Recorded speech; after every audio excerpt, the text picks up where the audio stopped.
Olá, a paz do Senhor, eu sou o pastor André Cardoso e que alegria podermos estar mais uma vez juntos para mais uma escola bíblica online da Igreja Evangélica Canaã. Dando sequência aos nossos estudos, nós estamos meditando sobre o tema desta revista, Viva a Tua Obra, o chamado das Escrituras ao quebrantamento e ao poder de Deus. É uma revista da Casa Publicadora, da CPAD. E hoje nós estaremos meditando, estudando a lição de número 5 e o tema é Avivamento na vida da igreja. O avivamento na vida da igreja. Amém? Nós vamos fazer o texto áureo, vamos citar a verdade prática, fazer uma palavra de oração, dirigir uma palavra de oração a Deus e daremos sequência à nossa lição. O texto áureo para esta lição encontra-se em Atos dos Apóstolos, capítulo 2, versículo de número 4, que diz: E todos foram cheios do Espírito Santo e começaram a falar em outras línguas, conforme o Espírito Santo lhes concedia que falassem. Atos, capítulo 2, versículo 4. A verdade prática. Ao longo dos anos, a igreja experimenta avivamentos por meio do batismo no Espírito Santo e da atualidade dos dons espirituais. Amém? Vamos orar? Senhor Deus, em nome de Jesus, eu quero te agradecer por esta oportunidade mais que o Senhor nos concede de estarmos debruçados sobre a sua palavra para meditarmos sobre a mesma e sermos edificados por ela. Abençoa-nos, Senhor, em nome de Jesus, a nossa vida, toda a equipe e a produção aqui da nossa escola bíblica, os nossos pastores, pastor Rogério Pardini, pastor Anderson Moraes e toda a igreja e ministérios da Igreja Evangélica Canaã. Que a tua bênção esteja sobre a minha vida, sobre a minha família e me ajuda a ser um canal de bênção para todos aqueles que me ouvem e me veem neste momento. Desde já agradeço ao Senhor, crendo na bênção em nome de Jesus. Amém. E amém. Vamos lá então? Vamos para a leitura bíblica em classe. Eu sempre peço a você que tome a sua Bíblia, acompanhe a leitura, se possível, papel e caneta, faça as suas anotações, anote, tá bom?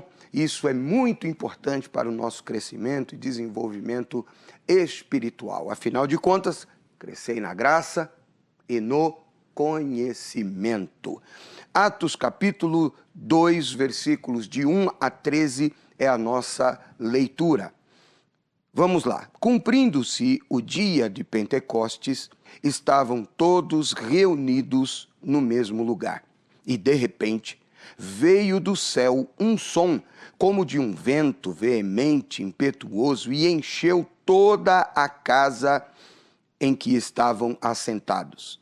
E foram vistas por eles línguas repartidas como que de fogo, as quais pousaram sobre cada um deles. E todos foram cheios do Espírito Santo e começaram a falar em outras línguas, conforme o Espírito Santo lhes concedia que falassem. E em Jerusalém estavam habitando judeus, varões religiosos de todas as nações que estavam debaixo do céu. E correndo aquela voz, ajuntou-se uma multidão e estava confusa, porque cada um os ouvia falar em sua própria língua, e todos pasmavam e se maravilhavam, dizendo uns aos outros: Pois que? Não são galileus todos estes homens que estão falando? Como, pois, os ouvimos cada um na nossa própria língua em que somos nascidos? Partos e medos, elamitas, e os que habitavam na Mesopotâmia, e Judéia, e Capadócia, e Ponto, e Ásia, e Frígia, e Panfília, Egito, e partes da Líbia, junto com Cirene, e forasteiros romanos, tanto judeus como prosélitos, e cretenses, e árabes, todos os temos ouvido em nossas próprias línguas falar das grandezas de Deus. E todos se maravilhavam e estavam suspensos, dizendo uns aos outros: que quer isto dizer? E outros, zombando, diziam: estes estão cheios de mosto. Essa é a nossa leitura bíblica de classe, em classe. Atos, capítulo 2, versos de 1 a 13. Os objetivos da lição: expor a realidade do batismo no Espírito Santo e o público-alvo do batismo no Espírito Santo, examinar o dinamismo da igreja nos dias dos apóstolos e demonstrar a importância de um ministério ungido, revestido de poder para os dias atuais. Estes são os objetivos que esperamos alcançar, que o comentarista também desta lição espera alcançar com esta lição. Vamos à introdução. Nos primórdios da igreja, o povo de Deus era avivado e caminhava debaixo da direção do Espírito Santo. Por isso, nessa lição, estudaremos o papel do enchimento do Espírito Santo no avivamento na igreja primitiva. Analisaremos o aspecto dinâmico da igreja e, finalmente, teceremos algumas considerações quanto aos dinamismos ou o dinamismo avivado da igreja primitiva para os dias atuais.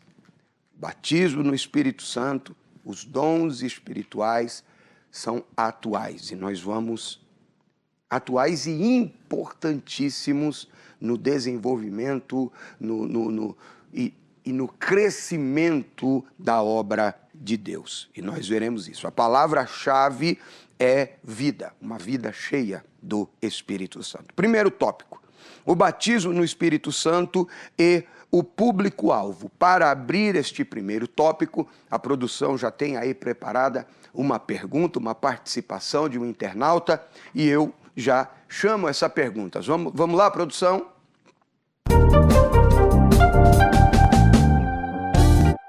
A paz do Senhor, pastor André Cardoso. Tudo bem? Sou Inayara Ferraz e falo aqui de Sorocaba e eu tenho uma pergunta.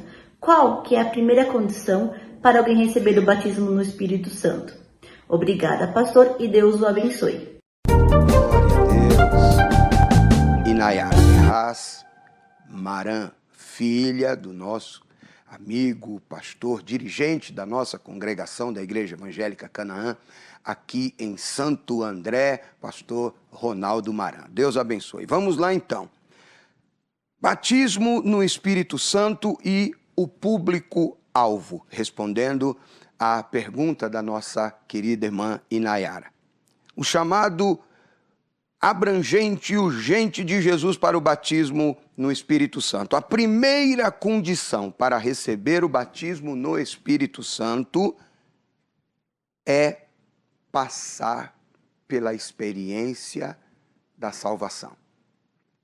É a confissão de pecados, o arrependimento, entregar-se a Jesus Cristo, recebendo-o como único e suficiente Salvador da sua vida. É a primeira condição para que alguém possa receber a experiência do batismo no Espírito Santo. É necessário que haja arrependimento, confissão de pecados e crer na palavra do Evangelho e que Jesus Cristo é o Filho de Deus, recebendo-o como único e suficiente Salvador. Amém? Isso está descrito em Marcos, no capítulo 1, no versículo de número 15, Jesus diz: o tempo está cumprido e o reino de Deus está próximo, arrependei-vos e crede no Evangelho.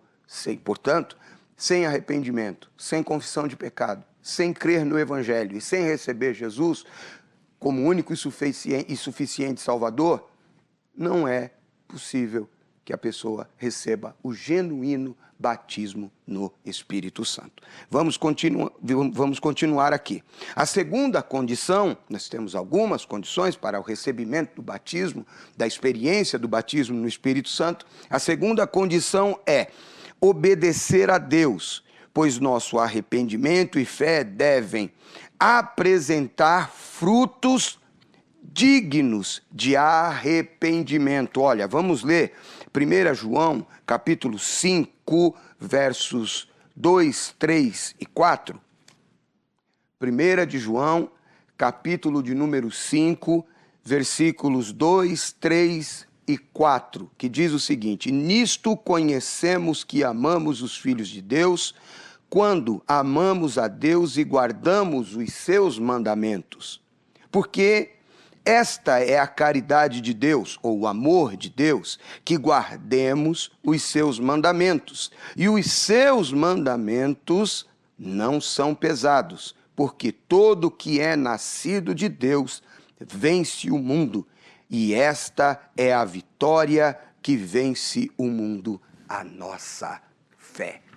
Então, é preciso obedecer a palavra, ter frutos dignos de arrependimento, entendendo que os mandamentos não são pesados. Tem gente que diz, é tão difícil viver segundo os padrões bíblicos, conforme a palavra nos diz. João diz que não é pesado. Que os mandamentos de Deus, a doutrina, as diretrizes para uma vida cristã estão na Bíblia e não é pesado. Isso não é pesado. Amém? Se houver em nós o verdadeiro desejo de vivermos a palavra, na palavra, pela palavra. Vamos continuar.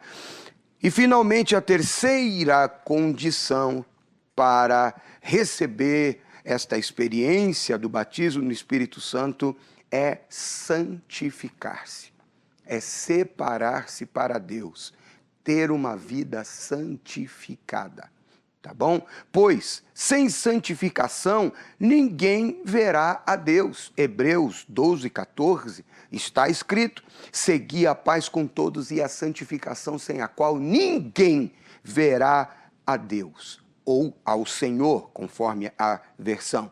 Esse chamado de Jesus é para todas as pessoas. Este chamado de Jesus é para todas as pessoas.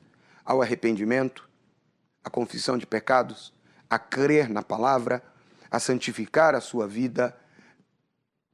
É para todos. É para todos.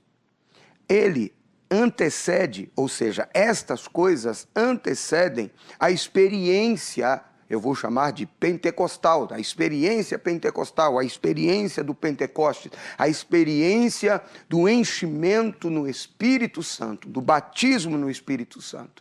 Todas estas coisas, tá bom? Então, respondendo a nossa irmã Inayara, não é? A primeira condição é receber Jesus como único e suficiente Salvador. A segunda, obedecer a Deus, demonstrando frutos dignos de arrependimento, levando uma vida de santificação dentro da palavra, conforme a palavra. Vamos seguindo. A promessa é para todos os salvos, ratificando, sendo aqui contundente, não repetitivo, mas sim no sentido de inculcar esses princípios na sua mente, no seu coração. A promessa é para todos os salvos. Os primeiros a receber as manifestações sobrenaturais do Espírito Santo foram os discípulos, que já eram salvos, haviam algum tempo entregado suas vidas a Cristo, ao Senhor Jesus, e viveram com Ele, acompanharam todo o seu ministério e continuaram perseverando na palavra e na promessa, ou nas promessas que foram feitas por Jesus. Então, eles reuniram-se no cenáculo para perseverar em oração. Atos, capítulo de número 1, versículos 12 a 14, nós vamos ler isso aí, que está registrado. Nós vamos ler aqui Atos 1, 12, 13 e 14. E então voltaram para Jerusalém, do monte chamado das Oliveiras, o qual está perto de Jerusalém, à distância do caminho de um sábado. E entrando, subiram ao cenáculo, onde habitavam Pedro, Tiago, João, André, Filipe e Tomé, Bartolomeu, Mateus, Tiago, filho de Alfeu, Simão o Zelote e Judas, filho de Tiago. E todos estes perseveravam unanimemente em oração e súplicas com as mulheres e Maria, mãe de Jesus, e com seus irmãos. Eles se reúnem para orar e perseverar na promessa de Jesus de que eles receberiam o Espírito Santo. Então, a promessa é para todos os salvos. Você que está aí me assistindo e que tem o desejo por esta experiência com o Espírito Santo, o batismo no Espírito Santo, é para você, é dom de Deus, é um presente de Deus para a sua vida, para a minha, para a nossa, para que nós tenhamos condições, não é força, poder, o dunamis, não é que Jesus disse, recebereis poder para que possamos realizar a obra do Senhor. Então, não desista, persevere. Conheço irmãos e testemunhos de irmãos que perseveraram durante muito tempo da sua vida, até que um dia a graça, a glória de Deus, o Espírito Santo foi derramado sobre as suas vidas e eles tiveram esta experiência do batismo no Espírito Santo evidenciado pelo falar em línguas estranhas, e foi um negócio assim, algo extraordinário. Eu, quando tive essa experiência também, novo crente, não é? É algo que não dá para explicar, é só vivendo esse momento tão especial na presença de Deus. E a questão do tempo, ela é subjetiva. Eu ainda novo crente, antes mesmo do batismo nas águas, após ter recebido ao Senhor Jesus como o único e suficiente Salvador, e Ele me recebido, pecador que era e sou, hoje a diferença é que um pecador que tem um Redentor, um Perdoador, não é? E fui batizado no Espírito Santo. Então, não se preocupe. Faz tempo, não faz tempo, eu estou orando, parece que isso não é para mim. Não, é para você, é para mim, é para nós. Ao final do 2º capítulo de Atos, continuando aqui, o apóstolo Pedro afirma que a promessa diz respeito a vós, a vossos filhos, tá?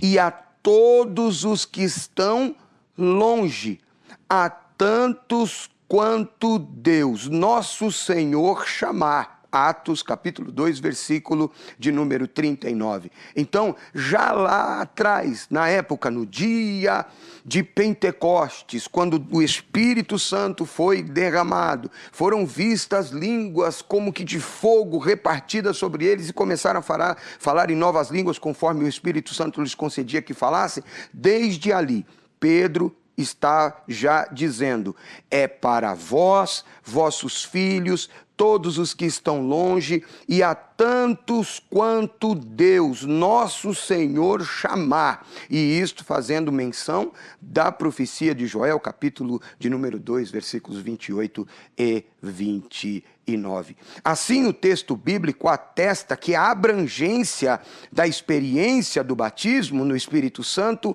é atemporal, tá? O batismo no Espírito Santo é para todos os salvos em todas as épocas, em todas as nações, qual seja a localização geográfica, qual seja a sua cor, qual seja a sua etnia.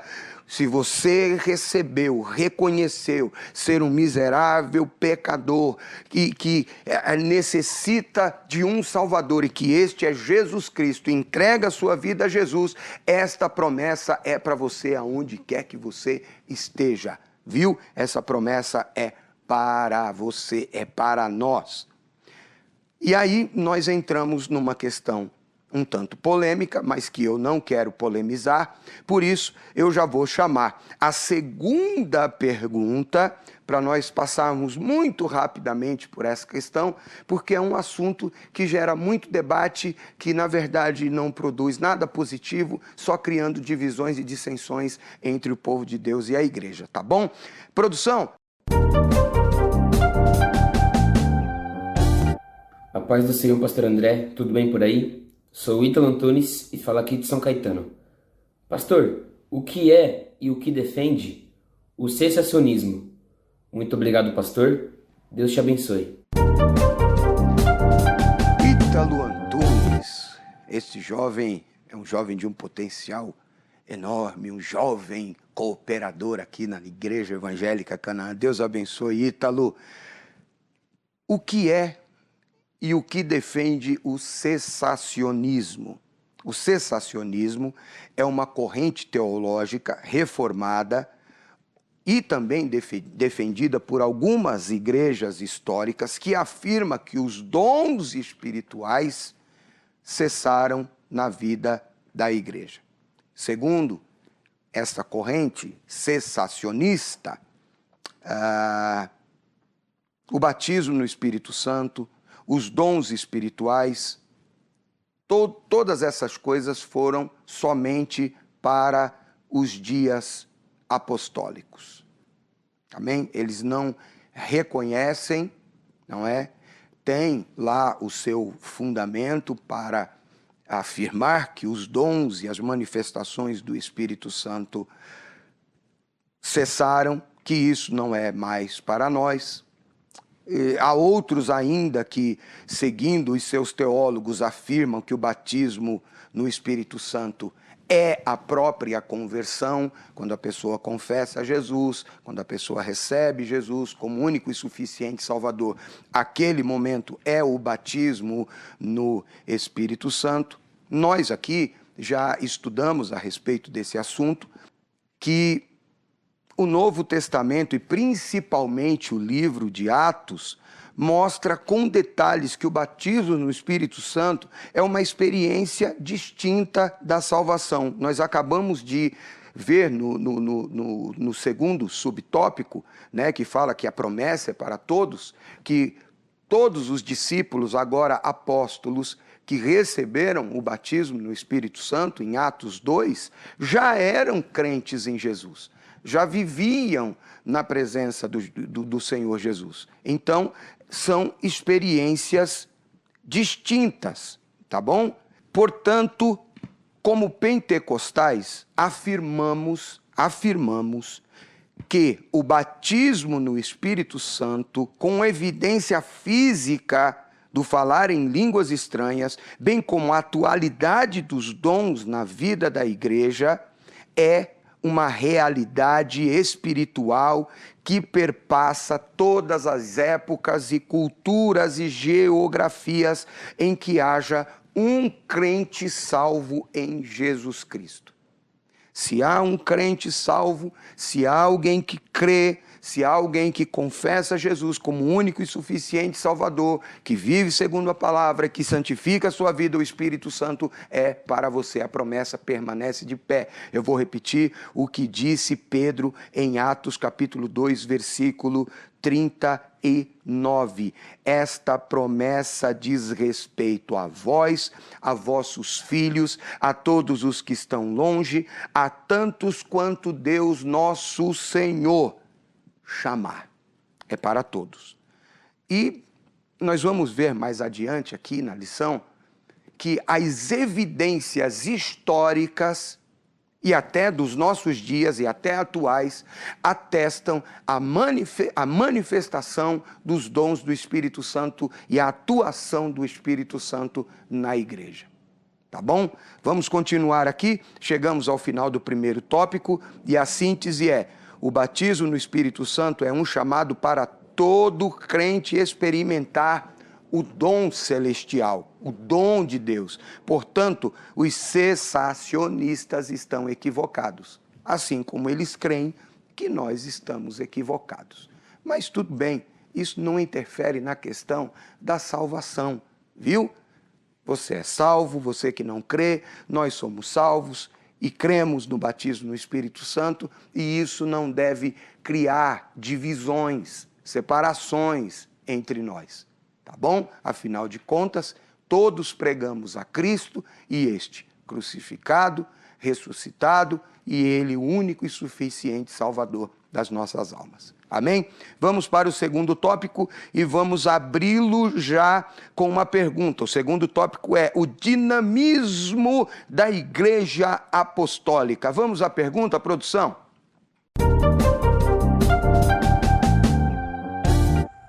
Olá, a paz do Senhor. Meu nome é Samuel Henrique Oliveira e sou de São Paulo e gostaria de fazer uma pergunta ao pastor André. A partir de quando a igreja passou a existir no ponto de vista histórico? Aguardo resposta. Deus abençoe. Amém, irmão Samuel. Deus te abençoe. Louvado seja Deus. O irmão Samuel está conosco ali no ponto de pregação da Igreja Evangélica Canaã, na Vila Guarani, culto na garagem. Deus abençoe, Samuel. Vamos lá. Do ponto de vista histórico, quando nasceu a igreja? Vamos lá.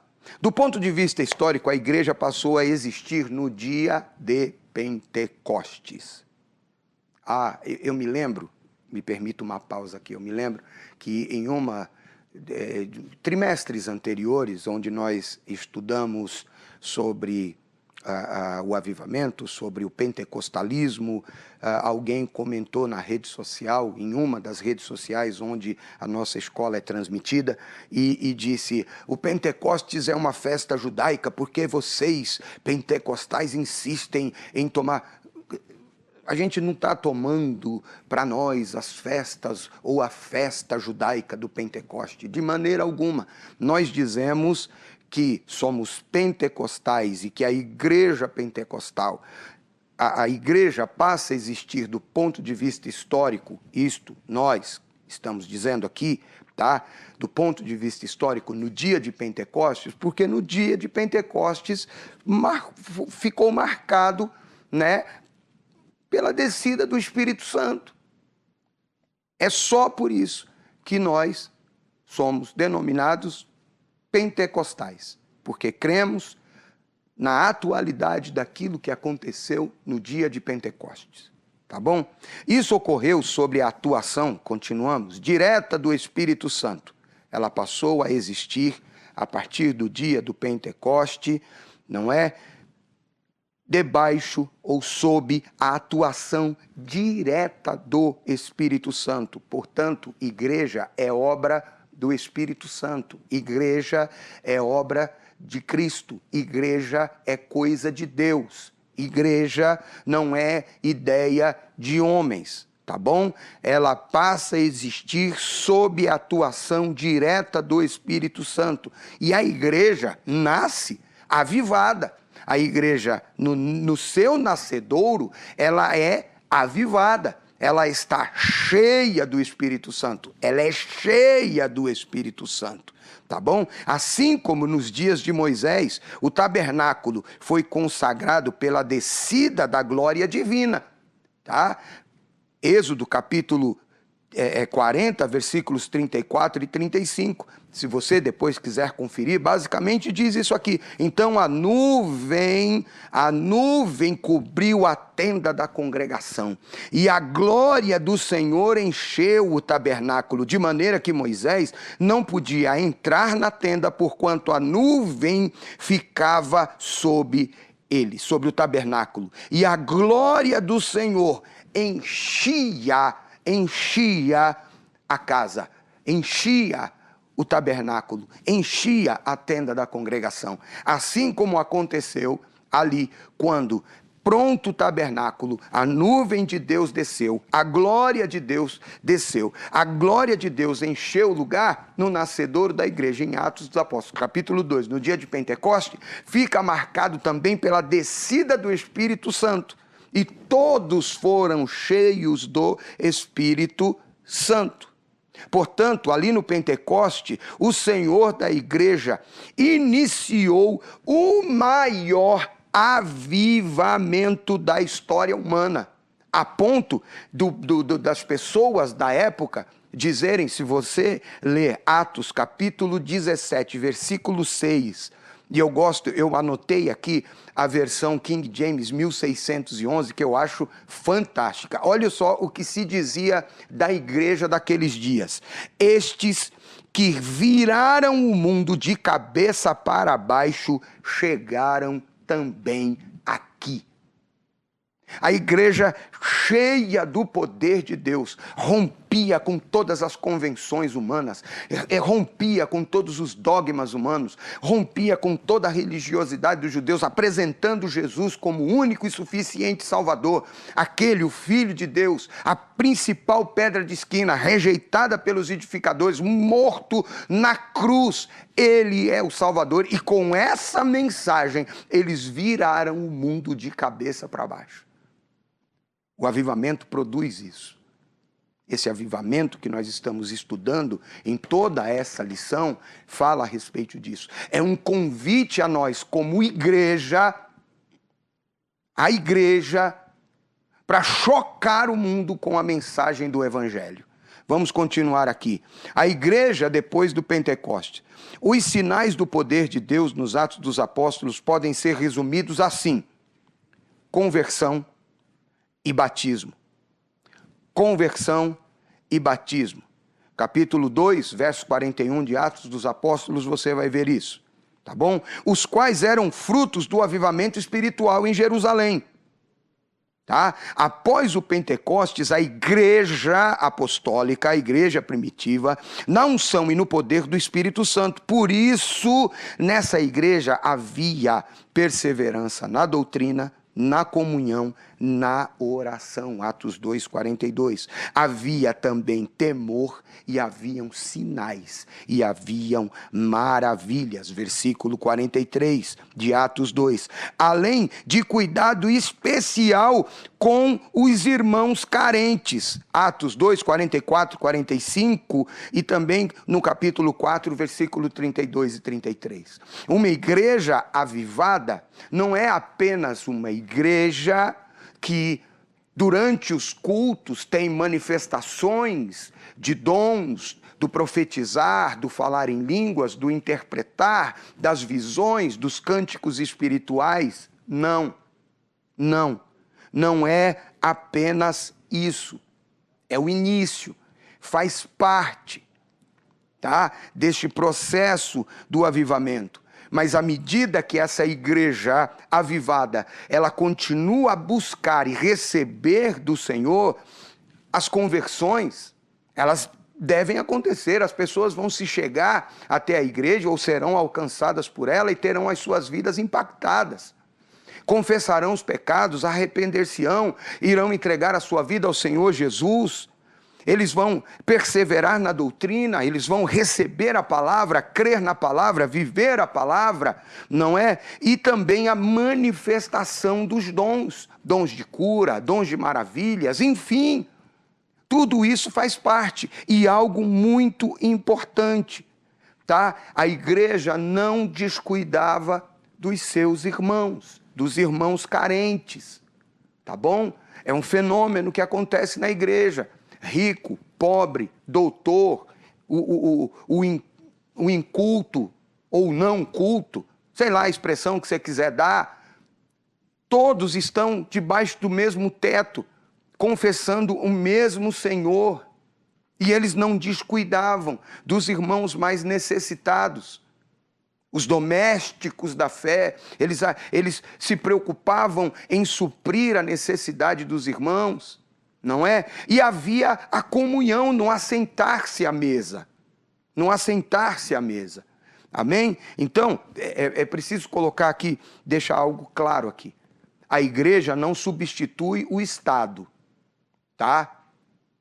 O Estado tem essa obrigatoriedade para com a sociedade, que paga impostos, não é? E que não são poucos, principalmente aqui no Brasil, que não são poucos, a carga tributária é pesadíssima, é responsabilidade do Estado, educação, saúde, vida digna, alimentação, enfim. Mas a verdade é que na comunidade dos crentes, na igreja, daqueles que creem em Jesus Cristo, tem pessoas necessitadas e nós precisamos assisti-las nas suas necessidades, tá bom?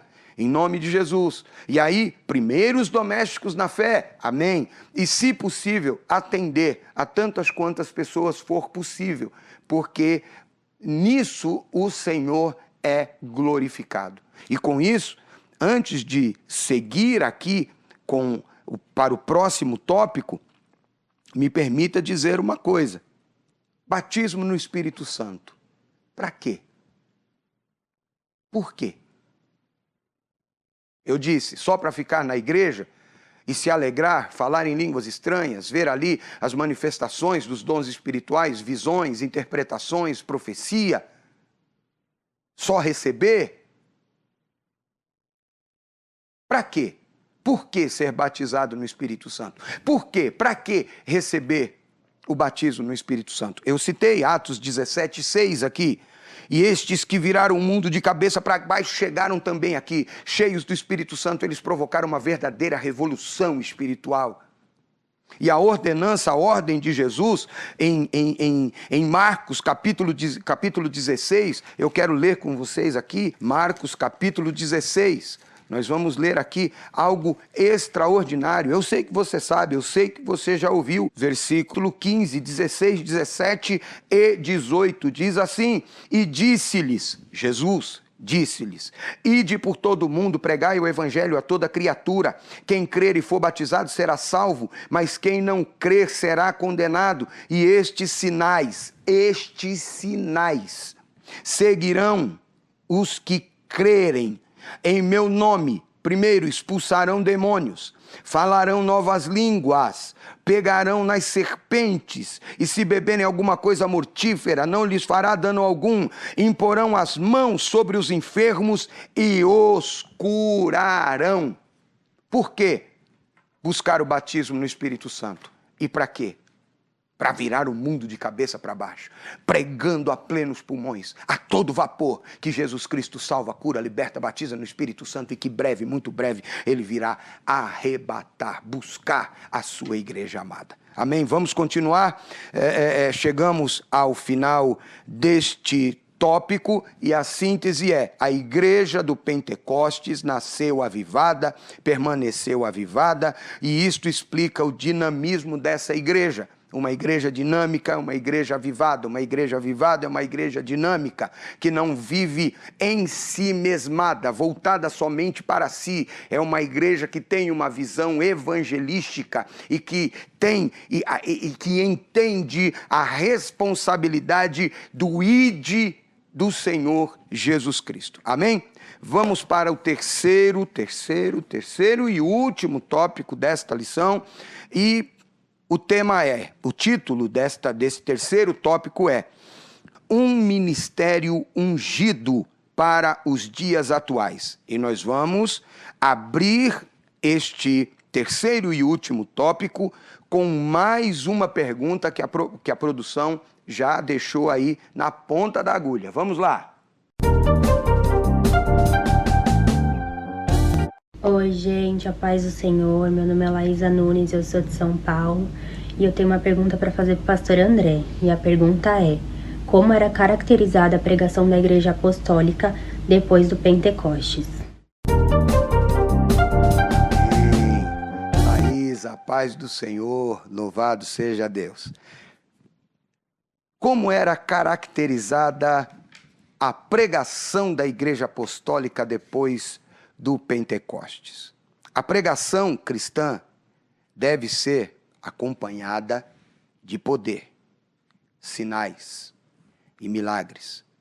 Estes sinais podem ser manifestos por meio da salvação de vidas para Jesus, a expulsão de demônios, a imposição de mãos sobre os enfermos para serem curados, conforme Jesus declarou em Marcos capítulo 16, verso 18, imporão sobre os enfermos e os curarão. Um ministério avivado, ungido pelo Espírito Santo, é indispensável para a missão da igreja. O que caracterizava a pregação da igreja apostólica depois do Pentecoste era a pregação confirmada por sinais.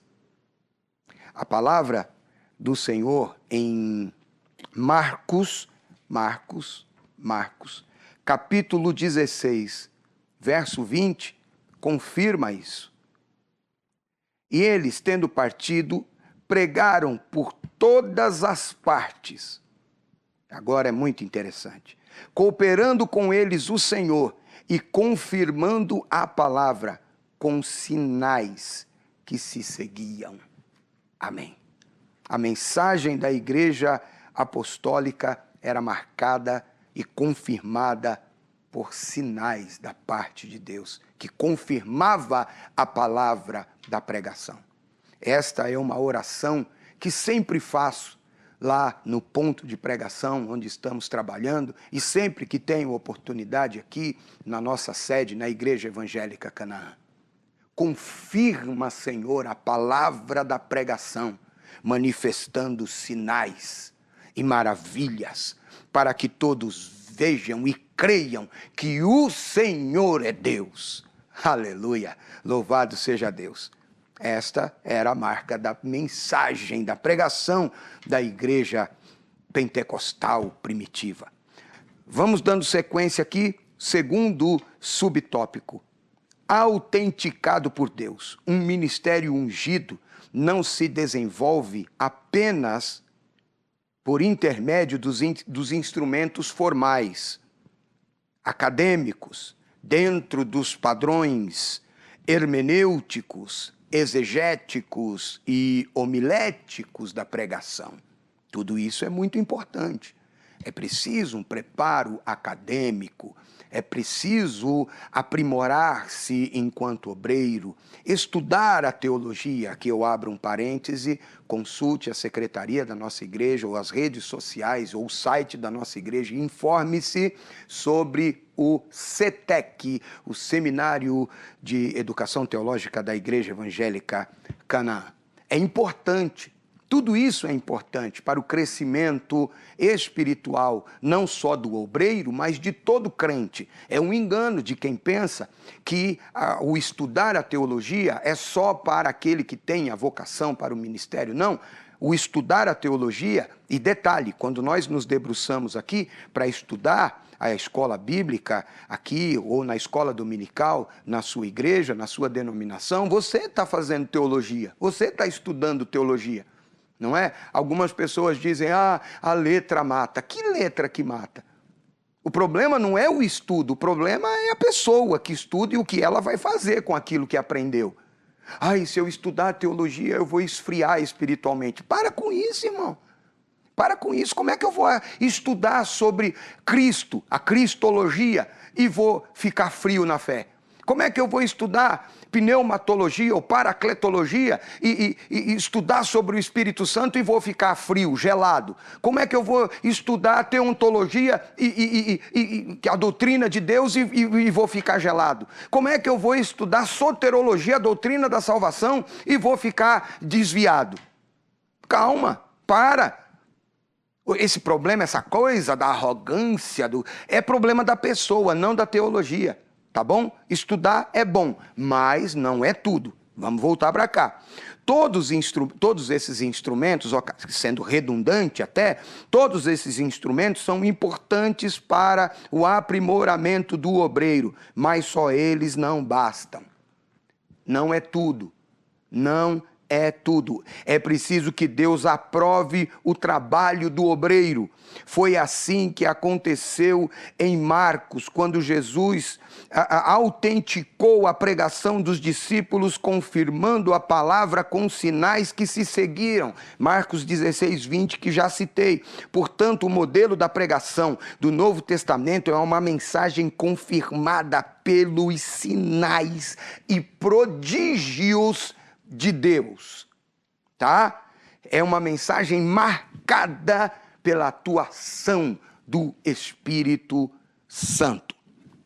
Terceiro e último subtópico, e vamos abri-lo também com mais uma participação muito especial de um nosso internauta, de um nosso irmão, amigo, que participa conosco aqui na Escola Bíblica. Produção, tá no ponto? Paz do Senhor Jesus Cristo, aqui é Jutânia Andrade, de Itatina, Bahia. Gostaria de perguntar para o pastor André quem deve ser glorificado na obra do Senhor. Obrigada, Deus abençoe a todos. Amém. Irmã Jutânia Andrade, que alegria, que surpresa. Eu falei um amigo, mas é uma amiga. Irmã Jutânia, lá da Bahia, está em todas as programações online da Igreja Evangélica Canaã. Que alegria poder vê-la aqui no vídeo, nessa participação tão especial. Glória a Deus, glória a Deus. Quem deve ser glorificado na obra do Senhor? Vamos lá. Cristo. Cristo deve ser glorificado. Deus deve ser glorificado através da pessoa de Jesus Cristo. O ministério ungido pelo Espírito glorifica a Cristo. Glorifica a Deus e não o homem, tá? Um ministério avivado, uma igreja avivada, entende, um ministro avivado, um obreiro avivado, entendem que tudo que é feito através dele é da parte de Deus, é de Deus, é por Deus e para a glória de Deus. Dele, por ele, para ele, porque sem ele nada do que foi feito se fez. Então, um ministério ungido pelo Espírito Santo glorifica única e exclusivamente a Deus através da pessoa do Senhor Jesus Cristo, e essa é a única pessoa que deve ser glorificada. Os instrumentos, os vasos são apenas isso, instrumentos e vasos. São apenas pessoas que Deus usa com poder para que a sua obra seja feita na terra, o seu nome seja glorificado e vidas sejam alcançadas pela palavra do Evangelho confirmado no poder de Deus. Tá bom? Vamos continuar aqui. Não por acaso nosso Senhor Jesus declarou que a missão do Espírito Santo é glorificá-lo. João capítulo 16, versículos 13 e 14. Vamos ler? João capítulo 16. Capítulo 16. Diz assim a palavra: mas quando vier aquele Espírito da verdade, ele vos guiará em toda a verdade, porque não falará de si mesmo, mas dirá tudo o que tiver ouvido, e vos anunciará o que há de vir. Verso 14. Ele me glorificará, porque há de receber do que é meu e vou-lo há de anunciar. Tá bom? Então, ele me glorificará. Quem diz que é cheio do Espírito Santo, mas usa aquela falsa humildade, assim de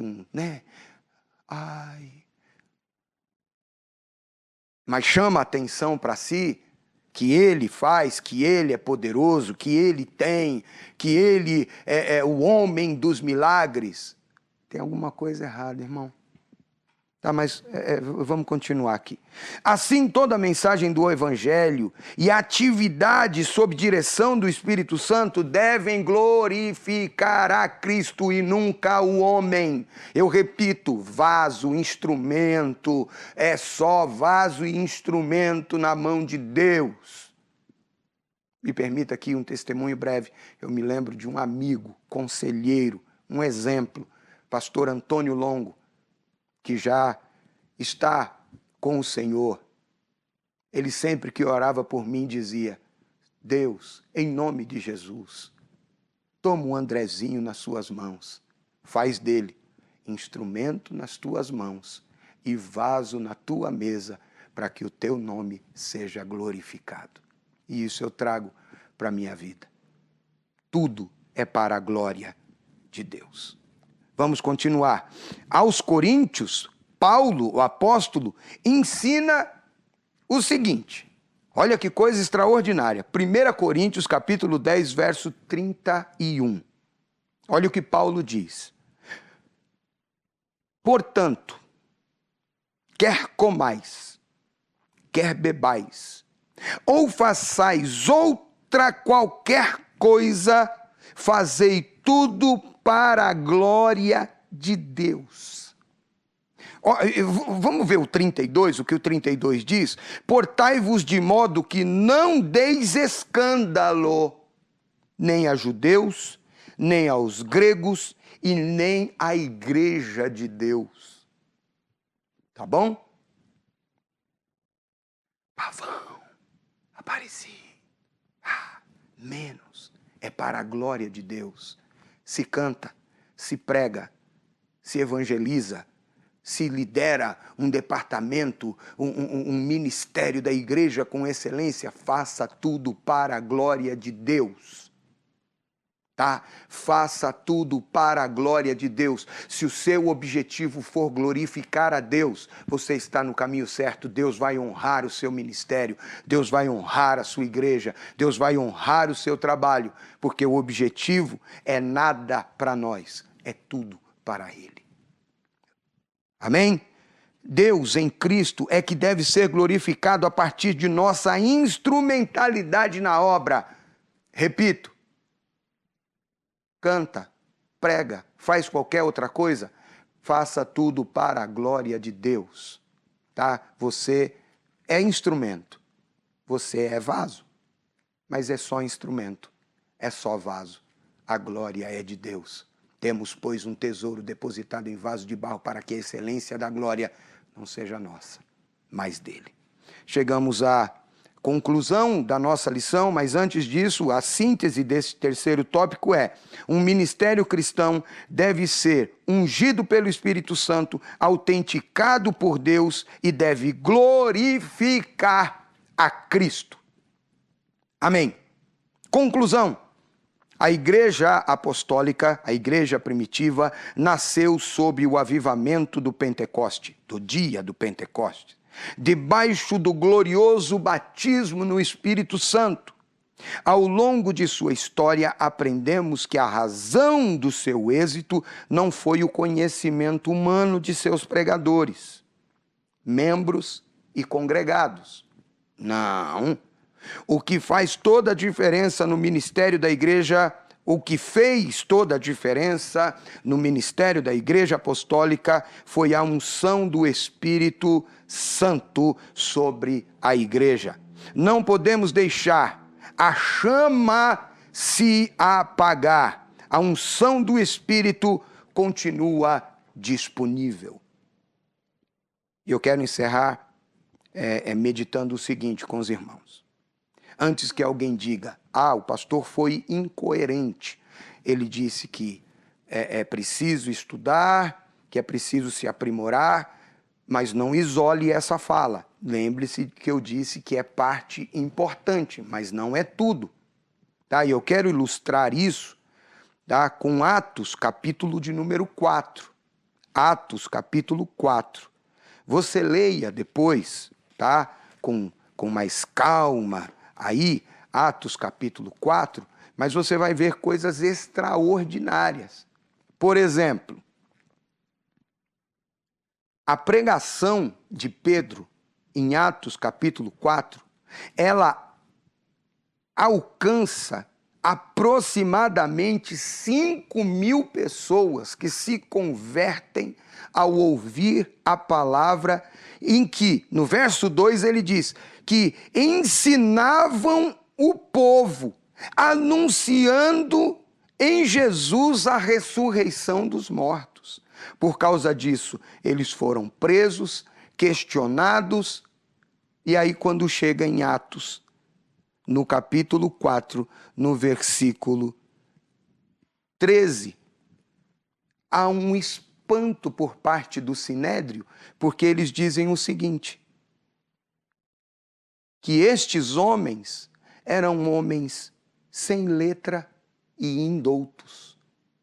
Sem letra e indoutos.